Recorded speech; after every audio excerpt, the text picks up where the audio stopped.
सुप्रभात सज्जन श्रोते हो. निशिदिनीमध्ये आपणाचे सहर्ष स्वागत. आजच्या निरूपणाचं शीर्षक आहे मन मुरे मग उरे तेची तू.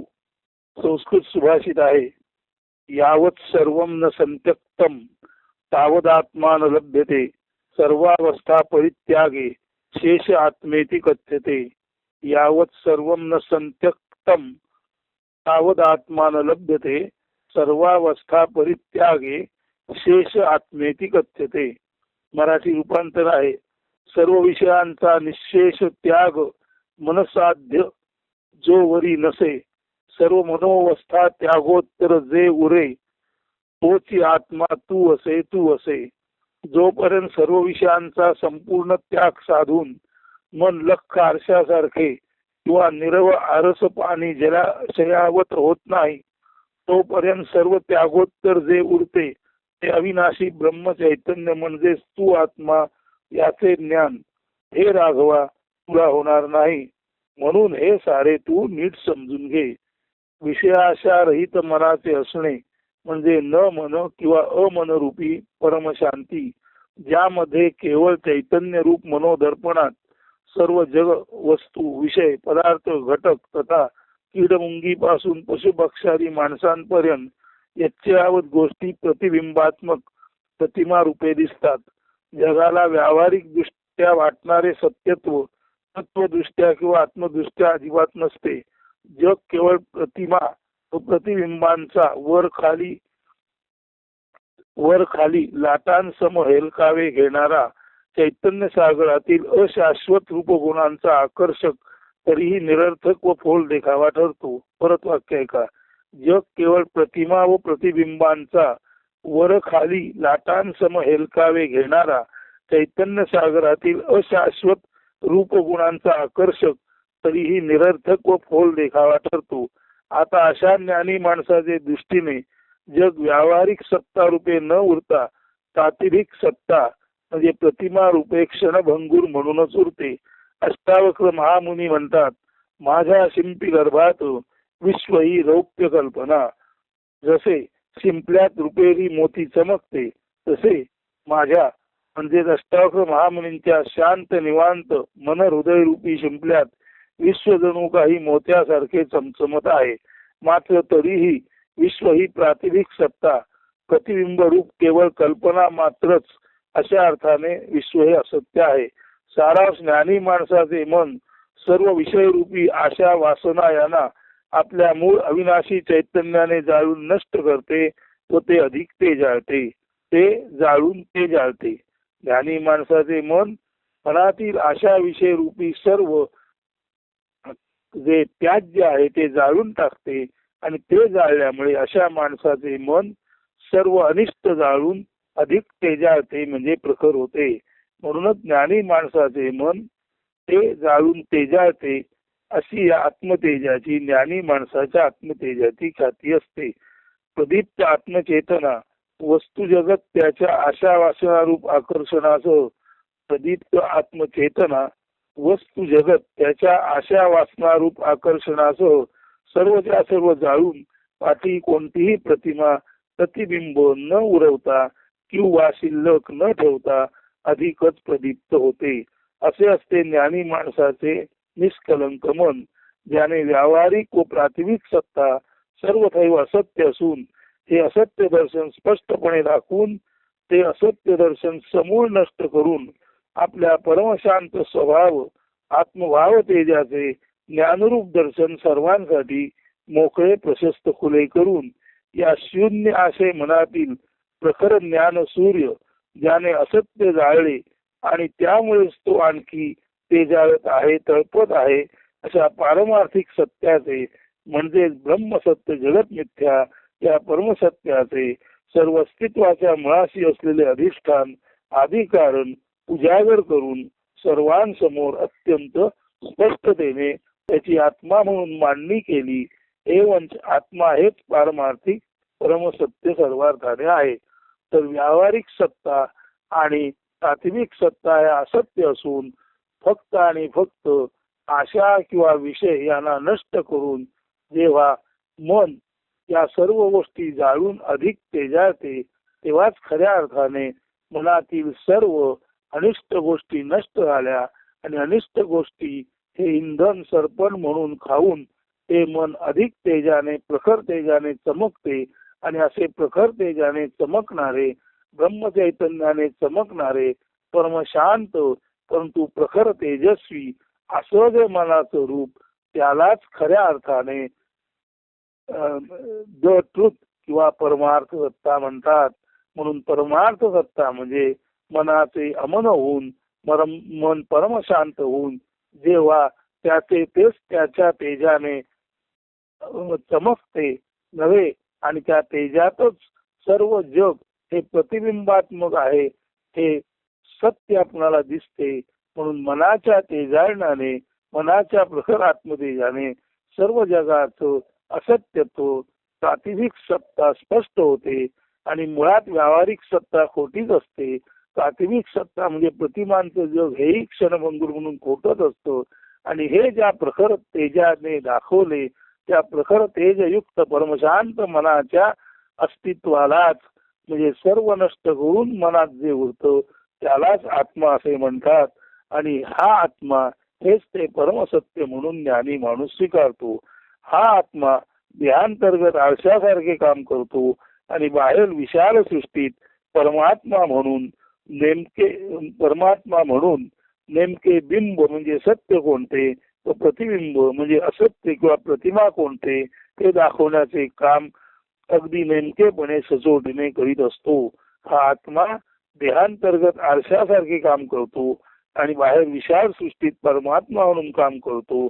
हे काम चालू असताना बिंब म्हणजे सत्य कोणते आणि प्रतिबिंब म्हणजे असत्य कोणते हे दाखवण्याचे काम देहाच्या आत आत्मा आरशासारखी करतो आणि बाहेर सृष्टीत परमतत्व किंवा परमेश्वर आरशासारखे काम करतो. आणि असत्य आणि सत्य याचा सारासार विवेक केवळ आणि केवळ आत्मज्ञानामुळे तो आत्म्यामध्ये सत्य काय हे दाखवण्याची क्षमता आहे आणि आत्म्यामध्ये असत्य जग प्रातिभिक जग प्रतिबिंबाचं जग खोटा हे दाखवण्याची क्षमता आहे. तर हे प्रातिभिक जग किंवा प्रतिबिंबात्मक प्रतिमांचं जग खोटा हे दाखवण्याचे काम देहाच्या आत शरीरात आत्मा करतो आणि बाहेर सृष्टीत तेच काम करणाऱ्याला परमात्मा किंवा परमेश म्हणतात. अशा अर्थाने अष्टावक्र महामुनी म्हणतात प्रतिबिंबदर्श योगाने जैसा दर्पण राहतो शरीरी आत्मरूपाने बाह्य परमेश जाणतो. प्रतिबिंब दाखवण्याच्या योगाने जसा आरसा असतो तसाच शरीरामध्ये आत्मा असतो आणि बाहेर परमेश किंवा परमात्मा म्हणून आत्म्याचं किंवा परमात्म्याचं काम आरसा म्हणून चालू असतो. म्हणजे जीवाच्या शरीरात दर्पण म्हणून आत्मा काम करतो आणि जीवाला सत्य असत्याचं दर्शन जीवाच्या आत दर्पण म्हणून आत्मा करतो आणि आत्मा म्हणजे दुसरं तिसरं काही नसून मनाचा सर्व आशय नष्ट झाल्यानंतर मनाचे जे निखळ परमसत्य रूप उरते त्यालाच आत्मा म्हणतात. आणि बाहेर सृष्टीमध्ये परमात्मा किंवा परमेश्वर तेच काम करतो. म्हणून प्रतिबिंब दर्श योगाने जैसा दर्पण राहतो शरीरी आत्मरूपाने बाह्य परमेश जाणितो. या अष्टावक्र संहिता जगावेगळे नारायण पाटणकर लिखित प्रकरण 1 चैतन्य बोध त्यातील 19व्या श्लोकामध्ये किंवा सूत्रामध्ये ते स्पष्ट केले आहे.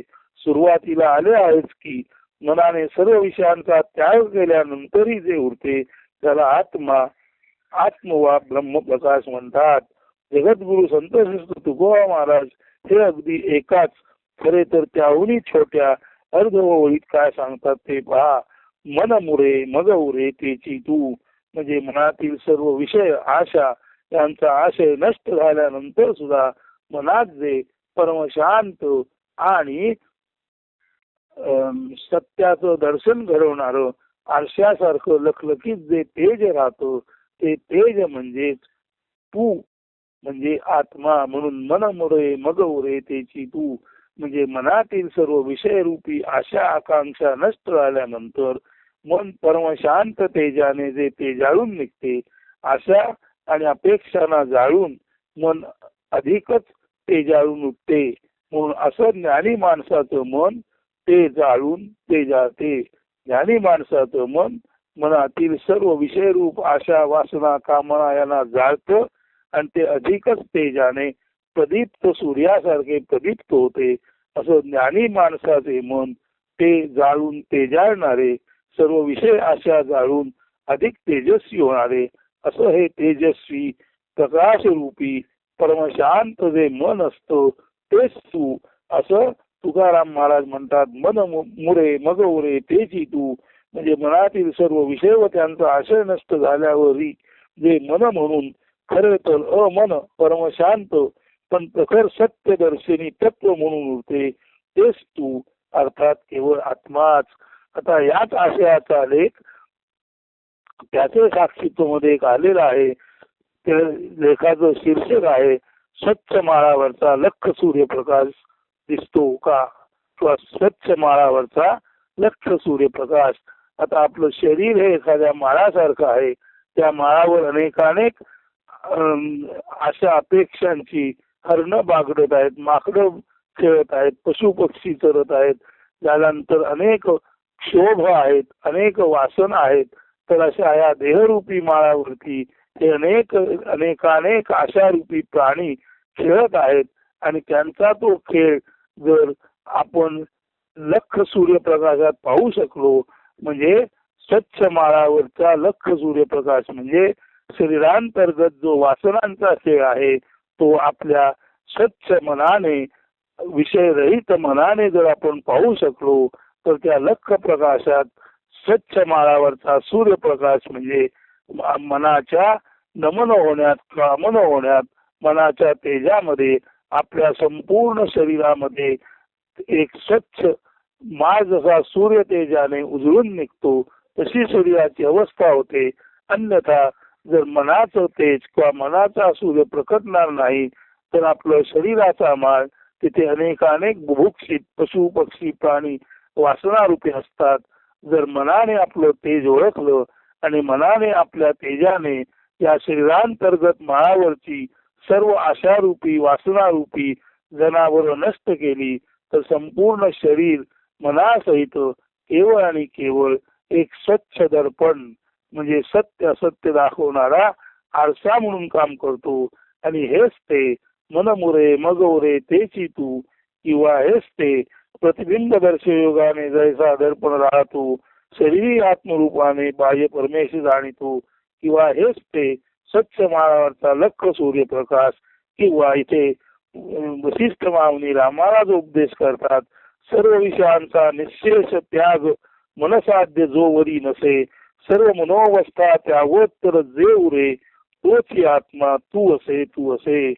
सर्व विषयांचा निशेष त्याग जोपर्यंत मनाला साध्य होणार नाही तोपर्यंत, आणि एकदा का तो त्याग साध्य झाला की त्याच्यानंतर जे उरतं जे उरतं जे उरतं तेच तू म्हणजे हे राघवा, तुझ्या मनाचा आशय नष्ट झाल्यानंतर जे परिपूर्ण शांत तेजस्वी मन उरेल ते तुझ्या शरीराच्या आत आरशासारखं काम करील. आणि त्याच्यातच तुला सर्व व्यावहारिक सत्ता, सर्व प्राथमिक सत्ता ही खोटी असून केवळ मनाच्या स्वच्छ दर्पणात सत्य असत्य जे दाखवलं जातं ते ज्ञानच केवळ खऱ्या अर्थाने पारमार्थिक सत्य म्हणून आत्मा म्हणून आहे ते तू ग्रहण करावेस असा तुला बोध होईल. अशा अर्थाने मनमुरे मग उरे तेची तू हे आत्मबोध दर्शवणारे, आत्म्याचं दर्शन घडवणारं एक स्वच्छ सुंदर निरूपण आपल्या पुढे सादर करण्याचा योग आज आला. याबद्दल त्या परमेश्वराचे आभार मानतो आणि तुम्हा सर्वांना सुप्रभात शुभ दिन म्हणतो आणि प्रस्तुत निरूपण येथेच थांबवतो. धन्यवाद अस्तु.